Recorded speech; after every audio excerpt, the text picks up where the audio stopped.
எல்லாருக்கும் வணக்கம். என்னோட நேம் வந்து ஆண்டனி ஷிரோமி. நான் வந்து லாஸ்ட் குரூப் 4ல் 150 கொஸ்டின்ஸ் போட்டிருந்தேன். 225 கொஸ்டின் போட்டு டைப்பிஸ்ட் திருநெல்வேலி கோர்ட் எடுத்திருக்கேன். நான் வந்து இங்கே வந்து ஒரு கவர்மெண்ட் ஆஃபீஸராக, ஒரு கவர்மெண்ட் எம்ப்ளாயியாக நிற்கிறதுக்கு முதல்ல கடவுளுக்கு என்னோட நன்றி சொல்லிக்கிறேன். அதுக்கப்புறம் என்னோடய ஃபேமிலி, கண்டிப்பாக அவங்க இல்லாமல் இந்த சக்ஸஸ் இல்லை. எங்கள் அப்பாவுக்கு தான் என்னோடய பெரிய நன்றி சொல்லணும். எங்கள் அப்பா வந்து கோர்ட்டில் ஒரு டெம்பரரி ஒர்க்கராக ஒர்க் பண்ணிட்டு இருக்காங்க. ஸோ ஒரு டெம்பரரி ஒர்க்கரோட ப்ரெஷர் என்ன எல்லாம் எனக்கு தெரியும். எங்கள் அப்பா தான் எப்படியும் கவர்மெண்ட் ஜாப்க்கு போகணும் அப்படின்னு சொல்லி எங்களை படிக்க வச்சுட்டு இருந்தாங்க. அங்கே இன்றைக்கி ஒரு கவர்மெண்ட் எம்ப்ளாயாக இருக்கேன். எங்கள் அப்பாவுக்கு என்னோடய கோடான நன்றி, என்னோடய ஹோல் ஃபேமிலிக்குமே என்னோடய கோடான நன்றி. சரி, நான் இப்போ எப்படி படித்தேங்கிறத சொல்கிறேன். நான் வந்து ஃபஸ்ட்டு 2022ல் டிஎன்பிசி குரூப் 4 நடந்தது. நான் அதில் வந்து சேவியர்ஸ் காலேஜில் பிஎஸ்சி மேக்ஸ் படிச்சுட்டு இருந்தேன். அப்போ நான் காலேஜ் படிச்சுட்டு இருக்கும்போதே எங்கள் அப்பா வந்து சொல்லிக்கிட்டே இருப்பாங்க, எப்படியும் ஒரு பெர்மனெண்ட் ஜாப்க்கு போகணும், டெம்பரரியாக இருந்தால் கஷ்டம், எப்போவும் நீக்கிடுவாங்க. அதெல்லாம் அந்த ஸ்ட்ரகிள்ஸ் ஃபேஸ் பண்ணனால ஸோ எப்படியும் போனால் ஒரு பெர்மனெண்ட் ஜாப் தான் போகணும் அப்படிங்கிறது என்னோடய மனசில் ரொம்ப ஸ்ட்ராங்காகவே இருந்தது. நான் காலேஜ் படித்தாலும் சைடு நான் அப்போவே கொஞ்சம் ஸ்டார்ட் பண்ணிட்டேன்.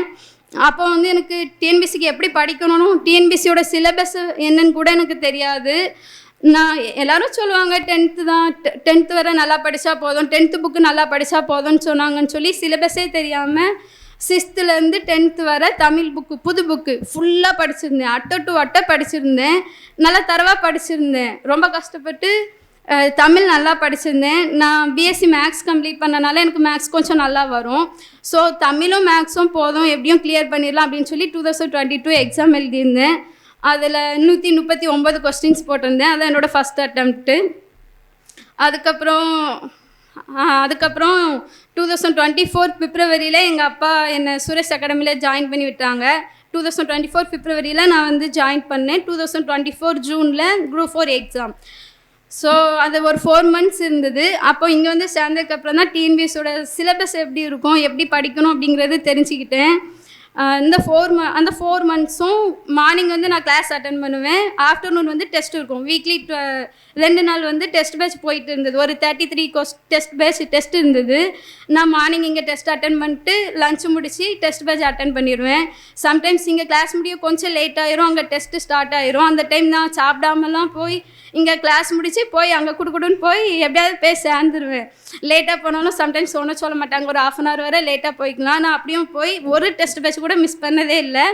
நான் டெஸ்ட் பேட்ச் 33 டெஸ்ட் பேட்சும் போட்டேன். நல்லா படிச்சிருந்தேன். நான் ஆல்ரெடி 2022ல் நான் காலேஜ் படிச்சுட்டு இருக்கும்போதே தமிழ் 10th வரை தமிழ் நல்லா கவர் பண்ணியிருந்தனால எனக்கு வந்து இந்த 24ல் சேர்ந்துருக்கும்போதே தமிழ் ரிவிஷன் விடுறதுக்கு ரொம்ப ஈஸியாக இருந்தது. நல்லா ஃபாஸ்ட்டாக ரிவிஷன் விட்டேன். அந்த பிப்ரவரியிலேருந்து நான் அந்த ஜூன் வரை நல்லா ஜிகே எப்படி படிக்கணும் எல்லாம் தெரிஞ்சுக்கிட்டேன். இங்கே கிளாஸ் நடக்கும்போது ஒரு மேம் சொன்னாங்க, அது வந்து நம்ம சுகேஷ் சாரோட டைலாக்னு சொன்னாங்க. அதாவது 100 புக்கை தேடி படிக்கிறத விட ஒரு புக்கை 100 தடவை படிக்கும்போது அவங்க தான் சக்ஸஸ் ஆவாங்க அப்படின்னு சொல்லி சொன்னாங்க. அது வந்து உண்மையிலே ரொம்ப நன்றி சார். அது வந்து 100% கரெக்ட். நான் படித்தது எல்லாமே 6th 12th வரை ஸ்கூல் புக்ஸு, புது புக்கு பழைய புக்கு ரெண்டுமே படித்தேன். எங்கள் வீட்டுக்கு வந்து பார்த்தா அப்படி புக்காக தான் அடுக்கி வச்சுருப்பேன். 6th புக்கு 7th புக்கு அப்படி 12th வரை புக்கு இருக்கும். அப்புறம் சுரேஷில் உள்ள எஸ்சிஆர்டி புக்கு தனியாக இருக்கும், A3 புக்ஸ் இருக்கும். எல்லாம் வீடு ஃபுல்லாக புக்காக அப்படியே தான் இருக்கும். யார் வந்தாலும் ஒரே புக்காக தான் இருக்கும். அப்படி படிச்சுக்கிட்டே இருப்பேன். ஆனால் என்னோட அந்த செகண்ட் அட்டெம்ப்ட் 2024 அந்த 4 months நான் படித்தேன். அதில் வந்து 152 கொஸ்டின்ஸ் தான் போட்டிருந்தேன். ஆனால் அப்போ தான் எனக்கு தெரிஞ்சுக்கிட்டு 10th வரை மட்டும் படித்தா பத்தாது, 11th 12th புக்கும் நல்லா படிக்கணும் அப்படின்ட்டு. நான் 2024 எக்ஸாமில் நான் 10th வரை மட்டும் நல்லா படிச்சிருந்தேன். தமிழாக இருக்கட்டும், ஜிகேவாக இருக்கட்டும், school book 6th to 10th வரை தரவாக படிச்சிருந்தேன். நியூ புக்கு நல்லா படிச்சிருந்தேன். அதேமாதிரி ஓல்டு புக்கும் 6th 10th வரை ஸ்கூல் புக்கை தரவாக படிச்சிருந்தேன். அதனால் என்னால் 152 கொஸ்டின்ஸ் மட்டும்தான் போட முடிஞ்சுது. அதுக்கப்புறம் தான் தெரிஞ்சுது 11th 12th படிக்கணும். தமிழுக்கும் சரி, தமிழ்லேயும் 11th 12th படிச்சிருந்தா கூட ஒரு 10 கொஸ்டின் கூட போட்டுக்கலாம். ஜிகேலையும் 11th 12th படிச்சிருந்தா கூட கொஞ்சம் 10 கொஸ்டின் கூட போட்டுக்கலாம் அப்படின்னு சொல்லி எனக்கு தெரிஞ்சுது. ஸோ அதுக்கப்புறம் நான் அந்த 2024 ஜூனுக்கு அப்புறம் நான் வந்து 11th 12th படிக்க ஆரம்பித்தேன். ஸோ நான் ஜூனுக்கு அப்புறம் ஜூலை, ஆகஸ்ட், செப்டம்பர், அக்டோபர் அப்படி டிசம்பர் வரை 11th புக்கு, 11th உள்ள Tamil book, new book, old book, 12th book அப்படி கிட்டத்தட்ட நான் டிசம்பருக்குள்ளே படித்து முடிச்சுட்டேன். படித்து முடித்து அதுக்கப்புறம் தான் சரி சிறப்பு தமிழ்னு ஒரு புக்கு இருக்குது, அதுவும் படித்தா கூட கொஞ்சம் கொஸ்டின் போடலாம் அப்படின்னு சொல்லி சிறப்பு தமிழ் புக்கு படிக்க ஆரம்பித்தேன். கரெக்டாக டிசம்பரில் வந்து நான் சிறப்பு தமிழ் புக்கு படிக்க ஸ்டார்ட் பண்ணுறேன். டிஎன்பிசியில் வந்து 2025 வந்து நாங்கள் எக்ஸாமை சேஞ்ச் பண்ணுறோம் அப்படின்னு சொல்லி சிலபஸ் சேஞ்ச் பண்ணுற ஒரு பேட்டர்னை கொண்டு வந்துட்டாங்க. அதனால் அதுக்கப்புறம் கொஞ்சம் கஷ்டமாக தான் இருந்தது. இவ்வளோ தூரம் நம்ம வந்து 6th-லேருந்து 10th வரை படித்து, அதுக்கப்புறம் 11th 12th படித்து, அப்புறம் சிறப்பு தமிழ் படித்து இவ்வளோ தூரம் படிச்சிருக்கோம். இப்போ வந்து சிலபஸ் சேஞ்ச் பண்ணுறாங்களே அப்படிங்கிறது கொஞ்சம் கஷ்டமாக தான் இருந்தது. அப்போ வந்து 2025 அந்த புது சேஞ்ச் பண்ண சிலபஸ்க்கு வந்து நம்ம சுரேஷ் அகாடமியிலேருந்து தமிழில் ஃப்ரீ கிளாஸ் போட்டிருந்தாங்க. சாட்டர்டே சண்டே வந்து அந்த கிளாஸ் நடக்கும். முருகன் சார் தான் எடுத்தாங்க. ஒரு 4-5 வாரம் நடந்தது. அந்த கிளாஸில் வந்து புது சிலபஸ் வந்து எப்படி படிக்கணும் அப்படின்னு சொல்லி சார் பழசு மாதிரி மனப்பாடம் பண்ணக்கூடாது, புரிஞ்சு படிக்கணும், இலக்கணம்னா என்னென்னு தெரிஞ்சு படிக்கணும் அப்படின்னு சொல்லி சார் நல்லா எக்ஸ்பிளைன் பண்ணியிருந்தாங்க. அந்த கிளாஸ் ரொம்ப யூஸ்ஃபுல்லாக இருந்தது சார். Thank you sir. அந்த கிளாஸ் எனக்கு உண்மையிலேயே நல்லா யூஸ்ஃபுல்லாக இருந்தது. அது வர அட்டை மனப்பாடம் பண்ணிட்டு இருந்தது வந்து இலக்கணம்னா என்ன அப்படின்னு கொஞ்சம் புரிஞ்சு ப்ரிப்பேர் பண்ணுறதுக்கு ரொம்ப யூஸ்ஃபுல்லாக இருந்தது. அதுக்கப்புறம் நான் வந்து அந்த 2022 பிப்ரவரியில் நான் வந்து சுரேஷ் அகாடமியில் ஜாயின் பண்ணேன். அதிலிருந்து இப்போ லாஸ்ட்டு நான் கிளியர் பண்ணியிருக்க வர ஒரு டெஸ்ட் பேட்ச் நான் மிஸ் பண்ணதே கிடையாது. எங்கள் வீட்டில் அப்படி டெஸ்ட் பேட்ச் அந்த டெஸ்ட்டு கொஸ்டின் பேப்பர் மட்டுமே 2 பேக்கு நிறையா அடிக்க வச்சுருக்கேன். அப்படி குரூப் 1 ப்ரிலிம்ஸ் டெஸ்ட் அட்டன் பண்ணிடுவேன், குரூப் 2 ப்ரிலிம்ஸ் டெஸ்ட் அட்டன் பண்ணிடுவேன், குரூப் 4 டெஸ்ட்டு எல்லா டெஸ்ட் பேட்சுமே நான் அட்டன் பண்ணிடுவேன். டெஸ்ட் பேட்ச் வந்து எனக்கு ரொம்ப யூஸ்ஃபுல்லாக இருந்தது. Thank you sir. அதுக்கப்புறம் இப்போ லாஸ்ட்டாக நடந்த 2025 ராபர்ட் கிளைவ் டெஸ்ட் பேட்ச் போட்டு இருக்கும்போது நான் எப்போவுமே நான் மார்னிங் டெஸ்ட் பேட்ச் போட மாட்டேன், ஆஃப்டர்நூன் தான் டெஸ்ட் பேட்ச் போட்டுருப்பேன். ராஜா சார் அடிக்கடி சொல்லிக்கிட்டே இருப்பாங்க, வீடு பக்கத்தில் இருக்கவங்களும் ஹாஸ்டலில் இருக்கவங்களும் மார்னிங் டெஸ்ட்டு போடுங்க, ரொம்ப நல்லதும்பாங்க. நான் அதை பெருசாக கன்சிடர் பண்ணவே இல்லை. 2024 நான் படித்து 1.5 வருஷம் கன்சிஸ்டன்சியாக படிச்சுட்டு இருக்கேன். ஆனால் ஆஃப்டர்நூன் தான் போட்டு இருந்தேன். இந்த 2025 தான் ஃபஸ்ட் டைம் நான் மார்னிங் டெஸ்ட்டுக்கு மாறினேன். அப்படி மாறும்போது வந்து 4:20க்கு குளிச்சு கிளம்பி இங்கே மார்னிங் டெஸ்ட்டு போட்டு வருவேன். அப்போ தான் எனக்கு வந்து அதோட பெனிஃபிட் என்னன்னே தெரிஞ்சுது. அதாவது மார்னிங்கே நம்ம வந்து டெஸ்ட் பேட்ச் வந்து 6 மணிக்கு நம்ம போடும்போது கிட்டத்தட்ட 8-9 மணிக்குள்ளே நம்ம டெஸ்ட் பேட்சை போட்டு ஃபுல்லாக முடிச்சிருவோம். ஸோ நார்மலாக அதுக்கப்புறம் ஹோல் டே படிக்கிறதுக்கு எனக்கு கிடச்சிது. எல்லாருமே நார்மலாக 6 மணிக்கு முழிச்சு 8:30 9 o'clock படிக்க ஸ்டார்ட் பண்ணுறாங்கன்னா நான் வந்து அந்த டைம் நான் டெஸ்ட் பேட்ச் போட்டு முடிச்சு கரெக்ஷன் பார்த்து ஆன்சர் என்னன்னு கிளியர் பண்ணி நான் படிக்க ஸ்டார்ட் பண்ணுவேன். ஸோ எனக்கு அது ரொம்ப டைம் கிடச்சிது, ஒரு நாள் ஃபுல்லாக கிடச்சிது. அது வந்து எனக்கு படிக்கிறதுக்கும் ரொம்ப யூஸ்ஃபுல்லாக இருந்தது. ரிவிஷன் டைம் வந்து மார்னிங் டெஸ்ட் பேட்ச் போட்டனால எனக்கு வந்து ஒரு நாள் ஃபுல்லாக ரிவிஷன் விடுறதுக்கு ரொம்ப யூஸ்ஃபுல்லாக இருந்தது. ரிவிஷன் வந்து நமக்கு நல்லா கை கொடுக்கும். ஸோ அந்த மார்னிங் டெஸ்ட் பேட்ச் போட்டேன். அந்த ராஜா சாரோட அந்த லைன்ஸ் வந்து எவ்வளோ உண்மை, மார்னிங் டெஸ்ட் பேட்ச் போடுறது வந்து ரொம்ப நல்லது, அதுக்கப்புறம் நமக்கு ஒரு நாள் ஃபுல்லாக சேவ் ஆகுது படிக்கிறதுக்கு அப்படிங்கிறது அந்த டெஸ்ட் பேட்ச் போடும்போது தான் தெரிஞ்சுது. ஸோ பக்கத்தில் வீடு இருக்கவங்க ஹாஸ்டலில் இருக்கவங்க மார்னிங் டெஸ்ட் பேட்ச் போடுங்க, நல்லா யூஸாக இருக்கும். அதுக்கு நீங்கள் 9 o'clock அந்த டெஸ்ட் பேட்ச் போட்டு முடிச்சு உங்களோட லஞ்செல்லாம் முடிச்சு எல்லோரும் படிக்க ஸ்டார்ட் பண்ணுற டைம் நீங்களும் படிக்க ஸ்டார்ட் பண்ணிடுவீங்க. ஆனால் அவங்களுக்கு முன்னாடியே நீங்கள் 150 கொஸ்டின் போட்டிருப்பீங்க, அதோட ஆன்சர் டிஸ்கஸ் பண்ணியிருப்பீங்க.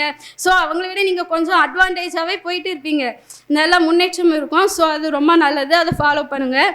தமிழில் வந்து பார்க்கும்போது 100க்கு 60 கொஸ்டின்ஸ் வந்து ஸ்டார்டிங்கில் பார்த்தோன்னே இப்போ புக்கில் இருந்து படித்தோன்னே போடுற மாதிரி இருந்தது. அதுக்கப்புறம் கொஞ்சம் கஷ்டமாக தான் இருந்தது. அதை வந்து நம்ம கொஞ்சம் படித்ததை அனலைஸ் பண்ணி போடுற மாதிரி தான் இருந்தது. இப்போவும் சிலபஸ் வந்து நல்லா கம்ப்ளீட்டாக சேஞ்ச் பண்ணிட்டாங்க. இனிமேல் டெஸ்ட்டு வந்து கண்டிப்பாக இப்படி தான் இருக்கும். அதாவது 50% கொஸ்டின் மட்டும்தான் நம்ம படித்ததுலேருந்தே வரும். 50% கொஸ்டின் எல்லாருமே கரெக்டாக போட்டுருவாங்க. ஸோ எல்லோரும் கரெக்டாக போடுற அந்த இடத்துல நம்ம எந்த தப்புமே பண்ணிடக்கூடாது. நம்மளும் அந்த 50% கொஸ்டின் கண்டிப்பாக கரெக்டாக போட்டுடணும். எல்லோரும் போடுற அந்த 50% கொஸ்டின் நம்ம கரெக்டாக போட்டு அதுக்கப்புறம் மீதி 20% கொஸ்டின் வந்து நம்ம அந்த எதிர்ச்சொல்லாம் பார்த்தீங்கன்னா கொஸ்டினுக்கும் ஆன்சருக்கும் ஒரு கனெக்ஷன் இருக்கும். அந்த ஆன்சர் வந்து நம்ம புக்கில் படிச்சிருப்போம், ஆனால் நமக்கு அந்த டைம் வந்து டேரெக்டாக இருக்காது, கொஞ்சம் இன்டெரக்டாக இருக்கும். நம்ம கொஞ்சம் டைம் ஸ்பெண்ட் பண்ணி கொஞ்சம் யோசித்து பார்த்தா நம்ம இதை வந்து புக்கில் இந்த மாதிரி நம்ம படிச்சிருக்கோம் அப்படின்னு சொல்லி நமக்கு ஸ்ட்ரைக் அவுட் ஆகும். ஸோ கொஞ்சம் புக்கில் இருக்கிறத படித்ததை கனெக்ட் பண்ணி ஒரு 20% கொஸ்டின் கண்டிப்பாக போட்டுடலாம். ஸோ இந்த இதில் வந்து புக்கிலேருந்து படித்த அந்த 50% கொஸ்டின்லேயும் இந்த கொஸ்டின்லேயும் நம்ம வந்து தப்பு விடாமல் போட்டாலே நமக்கு வந்து ஓரளவு கண்டிப்பாக கட் ஆஃப்குள்ளே வந்துடுவோம். இதில் வந்து நம்ம தப்பு விட்டுறவே கூடாது, ஓஎம்ஆர் மிஸ்டேக் பண்ணிடக்கூடாது. இந்த ரெண்டும் தான் ரொம்ப முக்கியம். ஒன்று எல்லாரும் கரெக்டாக போடுற கொஸ்டின்ஸ் கண்டிப்பாக கரெக்டாக போட்டுடணும். அதில் எவ்வளோ கொஸ்டின்ஸ் வந்து புக்லேருந்து வெளியில் வந்தாலும் அது நம்ம வந்து புக்கு நல்லா தரவாக படிச்சிருப்போம். நமக்கு வந்து இவ்வளோ கஷ்டமாக இருக்கும்போது எல்லாருக்குமே அதேமாரி தான் இருக்கும். எல்லோரும் அன்றைக்கி தான் அந்த கொஸ்டினை பார்த்துருப்பாங்க. ஸோ புக்லேருந்து வர கொஸ்டின்ஸ் எல்லோரும் கரெக்டாக போடுவாங்க. அதில் நம்ம எந்த தப்பும் பண்ணிடக்கூடாது. ஓஎம்ஆரில் எக்காரணத்துக்கு நம்ம தப்பு பண்ணிடக்கூடாது. இந்த 2 மிஸ்டேக்ஸும் ஓஎம்ஆர் மிஸ்டேக்ஸும் எல்லாருக்கும் தெரிஞ்ச புக்லேருந்து நம்ம படித்த கொஸ்டின்ஸ். இந்த 2 கொஸ்டின்ஸ்லேயே நம்ம வந்து மிஸ்டேக்ஸ் இல்லாமல் பண்ணிட்டாலே நமக்கு வந்து ஜாப் கன்ஃபார்ம். நம்ம வந்து எப்படியும் அந்த கட் ஆஃபில் எப்படியும் வந்துடலாம். ஸோ ஓஎம்ஆர் மிஸ்டேக் பண்ணிடாதீங்க. கொஞ்சம் டைம் எடுத்தனாலும் 13க்கு A அப்படின்னு கொஞ்சம் கவனமாக நம்ம மனசுக்குள்ளேயே சொல்லி கரெக்டாக அதில் குறிக்கணும். அது குறிக்கும்போது வந்து நம்ம மாற்றி குறிச்சிடக்கூடாது. பதட்டத்தில் நம்ம ஏன்னு சொல்லி ஒரு இதில் நம்ம B அப்படின்னு மாற்றி குறிச்சினாலும் ஒரு கொஸ்டினில் 1000 பேர் போயிடுவாங்க. ஸோ இந்த 2 மிஸ்டேக்ஸ் பண்ணாமல் இருந்தாலும் போதும். நல்லா படிங்க, தொடர்ந்து கன்சிஸ்டன்சியாக படிங்க, கண்டிப்பாக கிடைக்கும். ஸோ அவுட் சோர்ஸ் வந்து கொஞ்சம் கண்டிப்பாக படிக்கணும். சகுந்தலா மேம் வந்து நான் எங்கள் கிளாஸ் நடக்கும்போது என்ன சொல்லுவாங்கன்னா, நீங்கள் வந்து புக்கில் இருக்கிறத ஃபஸ்ட் நல்லா தரவாக படிச்சுட்டு அப்புறம் அது ரிலேட்டடாக நீங்கள் அவுட் சோர்ஸ் படிக்கும்போது நீங்கள் என்னெல்லாம் பார்க்கிங்களோ அது ஒரு பேப்பரில் எழுதி அந்த புக்கில் அந்த நீங்கள் படித்த அந்த டாப்பிக்கோட மேட்ச் பண்ணுறதெல்லாம் அதெல்லாம் அட்டாச் பண்ணி வச்சுருங்க அப்படிம்பாங்க. அது உண்மையிலேயே ரொம்ப யூஸ்ஃபுல்லாக இருக்கும். நம்ம வந்து புக்கை ஃபஸ்ட் நல்லா தரவாக படிச்சுட்டு அது ரிலேட்டடாக நம்ம அவுட் சோர்ஸில் என்னெல்லாம் டிஃப்ரெண்ட்டாக பார்க்குமோ அதெல்லாம் ஒரு பேப்பரில் நம்மளே எழுதி அதை குட்டி குட்டி பேப்பரில் நான் அப்படி நிறைய பண்ணி வச்சுருக்கேன். அதை வந்து அந்த புக்கில் அந்த பேஜோட அட்டாச் பண்ணி வச்சுட்டோன்னா நமக்கு ரிவிஷனுக்கு ரொம்ப யூஸ்ஃபுல்லாக இருக்கும். இது வந்து நம்ம கைப்பட எழுதுனதை நம்ம திரும்ப படிக்கும்போது வந்து நமக்கு நல்லா மெமரியாக இருக்கும், கண்டிப்பாக யூஸ்ஃபுல்லாக இருக்கும். ஸோ இந்த மெத்தடில் ட்ரை பண்ணுங்கள், கண்டிப்பாக கிளியர் பண்ணலாம். நான் வந்து எப்போ டிமோட்டிவேட் ஆகும்போதும் சொல்கிற ஒரே திருக்குறள் வந்து இதுதான், தெய்வத்தான் ஆகாதெனினும் முயற்சி தன் மெய்வர்த்த கூலி தரும். ஸோ கண்டிப்பாக படிங்க. நம்மளோட முயற்சிக்கு நம்ம டிஎன்பிசி ஸ்டார்ட் பண்ணோன்னே நமக்கு வந்து எந்த ஃபங்க்ஷனுமே கிடையாது. Christmas, new year, republic day, independence day, republic டேயோடையும் அங்கே சுரேஷ் அகாடமியில் டெஸ்ட் நடக்கும், நான் வந்து எழுதுவேன். ஈஸ்டரோட டெஸ்ட் நடந்திருக்கேன், வந்து எழுதியிருக்கேன். குட் ஃப்ரைடே எல்லா ஃபங்க்ஷன்ஸ்க்கும் இருக்கும். நம்ம எல்லா ஃபங்க்ஷன்ஸுமே விட்டுட்டு எல்லாத்தையுமே சாக்ரிஃபைஸ் பண்ணிட்டு தான் வந்து இந்த டெஸ்ட்டு போட்டு இருக்கோம். ஸோ கண்டிப்பாக அதுக்கான பலன் கண்டிப்பாக இருக்கும்.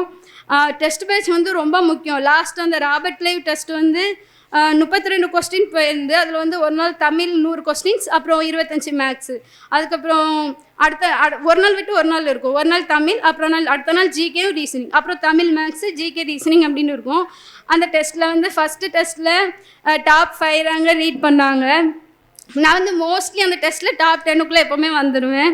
டாப் 5 ரீட் பண்ணும்போது நான் வந்து 4th ரேங்க் வாங்கியிருந்தேன். ஃபஸ்ட்டு டெஸ்ட்டுக்கு வந்து ஒரு 500 பேர் வராங்கன்னா அடுத்து லாஸ்ட்டு டெஸ்ட்டுக்குலாம் 50 பேர் தான் வந்திருந்தாங்க, குறைச்சிருது. அவங்க டெஸ்ட் பேட்ச் கண்டிப்பாக போடுங்க, அது ரொம்ப யூஸ்ஃபுல்லாக இருக்கும்.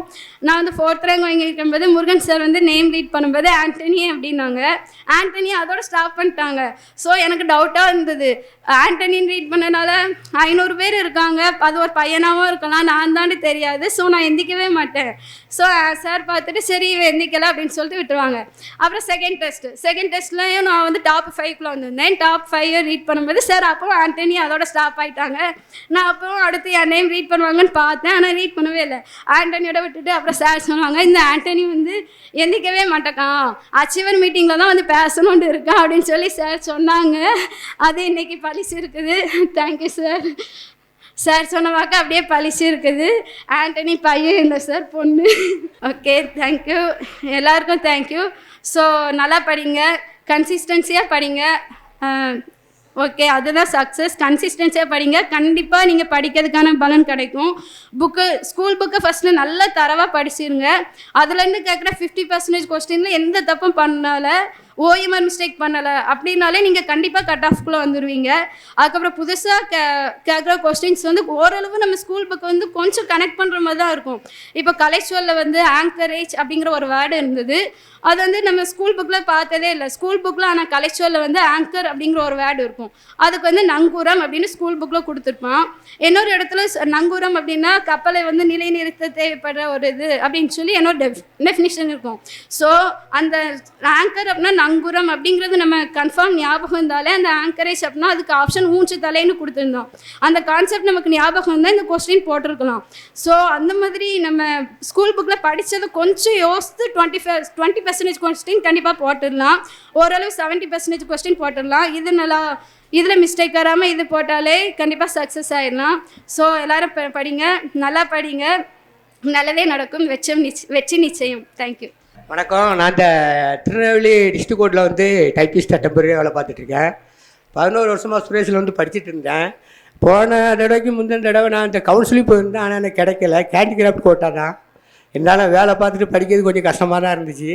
இப்போ விடாமுடியாக பழையபடி படிச்சுட்டு இருந்தேன். போன தடவை குரூப் 4 எழுதியிருந்தேன்.